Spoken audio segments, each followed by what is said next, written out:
नमस्कार मैत्रिणींनो, माझ्या घरचं मिक्सर खराब झालं होतं आणि खलबत्ता पण लसणाचा होता, तर त्याचा वास आला असता म्हणून मी त्याच्यामध्ये कुठलं नाही खमंग असे आपले दाणे भाजून घेतले आणि त्याच्यानंतर एक कापड घेतला. त्या कापडमध्ये आहे ना दाणे असे टाकून घेतले आणि छान असे चोडून घेतले.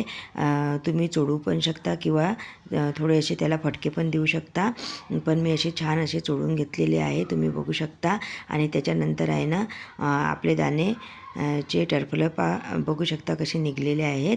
एकदम छान असे टरफलं निघलेले आहेत. आता एक चाळणी घ्यायची आणि त्याच्यामध्ये दाणे टाकून घ्यायचे आणि छान असं चाळून घ्यायचं आहे. तुम्ही बघू शकता कसे टरफलं खाली पडतात आणि दाणे दाणे वर राहतात. अशा प्रकारे आपण टरफलं काढून घेतलेले आहे आणि छान असे दाणे डबल आपण कापडावर घेऊन घ्यायचे.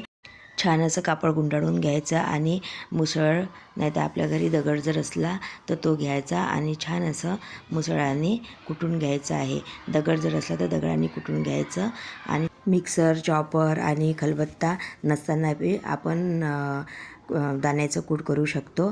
तुम्ही बघू शकता किती छान आपलं दाण्याचं कूट झालेलं आहे, एकदम बारीक. आणि तुम्हाला जर याच्यापेक्षा बारीक हवं असेल तर तुम्ही करू शकता, पण मला असंच करायचं आहे.